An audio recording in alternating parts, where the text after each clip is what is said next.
Something shifts at some point, not in the avoidant, in you. And when it does, when this specific version of you emerges, something happens in the avoidant that none of your previous efforts ever produced. Not the patience, not the understanding, not the careful emotional management or the strategic withdrawals or the perfectly worded conversations about what you needed from them. This shift produces something different. It produces pursuit, real pursuit.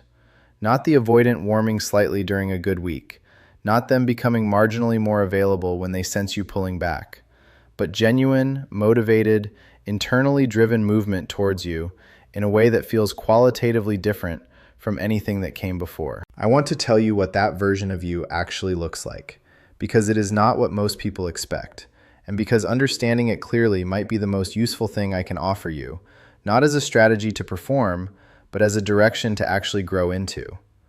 The version of you that makes an avoidant chase is not a harder version. It is not the version that has learned to be more withholding, more mysterious, more strategically unavailable. That version exists in a lot of the advice that circulates about how to handle avoidance, and it is almost entirely wrong. Because the avoidant can feel the strategy in it, can feel the performance of not caring underneath, which the caring is still fully present and fully organized around them. And perform distance from someone who is still fundamentally organized around the avoidant does not create genuine pursuit. It creates a brief recalibration followed by the same pattern in a slightly different form. The version of you that actually changes the dynamic is something else entirely. It is the version that has genuinely, not performatively, moved the center of gravity back inside yourself. Let me describe what that actually looks like from the outside, because it has specific, observable qualities that are very different from the person you were inside the dynamic. The first quality is that you have stopped waiting. Not strategically, not as a tactic designed to communicate that you have stopped waiting while actually still waiting. You have genuinely stopped. The part of your life that was running in the background, the part that was always half-oriented towards the avoidant, always monitoring for signs of their return or their warmth or their movement towards you, has genuinely been redirected towards your work, your friendships, your own becoming, the things you had quietly been postponing or half engaging with because so much of your energy had been allocated to the dynamic. And the quality of your engagement with your own life has changed because of it. You are more present in your own days, more genuinely invested in things that have nothing to do with the avoidant, more alive in the specific way that people become alive when they are no longer spending significant energy on something that was draining it. The avoidant feels this change, not because you announced it, not because you performed it, but because the texture of your presence in their life, however reduced the contact, has a different quality. The waiting has gone out of it. The hope that was always slightly detectable underneath whatever composure you maintained has settled into something quieter and more self-contained. And that specific absence, the absence of the waiting that they had unconsciously relied on, registers in the avoidant in a way that nothing you actively did ever quite managed to register.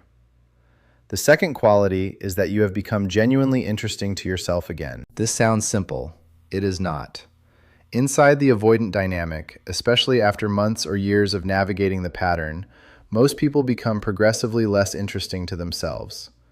The dynamic consumes so much cognitive and emotional bandwidth that the other dimensions of who you are, the curiosity, the creativity, the particular enthusiasms and perspectives, and ways of engaging with the world that make you specifically you, get quieter. Not gone, just quieter.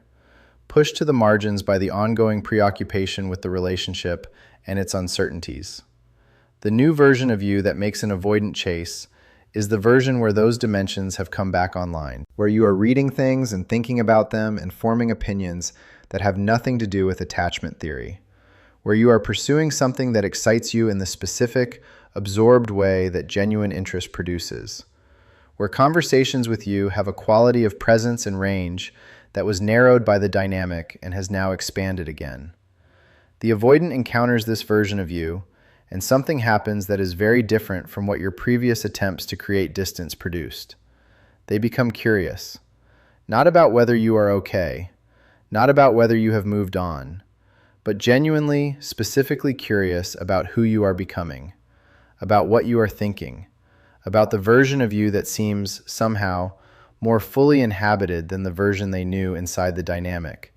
And curiosity in an avoidant is the beginning of everything. The third quality is that your self-worth has stopped being something you derive from their response to you. This is the deepest one, and the most difficult to arrive at genuinely. Inside the dynamic, however much you might have intellectually believed in your own worth, the emotional reality was that the avoidance warmth confirmed it, and their distance threatened it.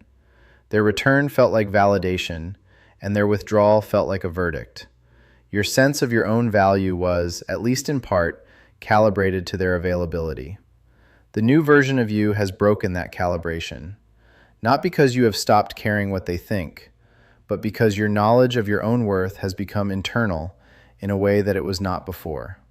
It no longer requires their confirmation to feel stable.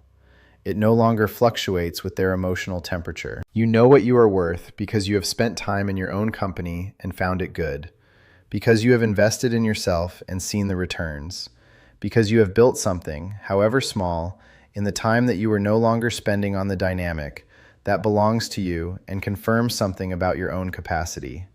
And that internal knowing has a quality that is completely different from the performed confidence of someone who is still, underneath everything, hoping the avoidant will confirm their worth for them.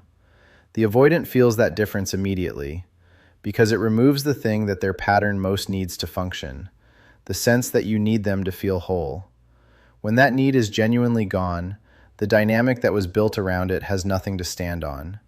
And the avoidant, whose entire withdrawal strategy was calibrated to the reality of your need, finds themselves in unfamiliar territory, reaching towards someone who is no longer reaching back. Not because you are punishing them, not because you are executing a strategy, but because you have genuinely, finally, found something worth reaching towards that has nothing to do with them. And that, specifically that, is what makes them chase. Not the idea of losing you, the reality of who you have become without them. The version of you that was always there, underneath the dynamic, waiting for enough space and enough silence and enough genuine redirected attention to fully emerge. That version is not a strategy. It is the truest version of who you are. And it turns out, it is exactly who the avoidant needed to meet. They just could not have met her while the dynamic was still running, because that version of you only appears when you finally stop organizing your life around the possibility of them and start organizing it around the certainty of yourself.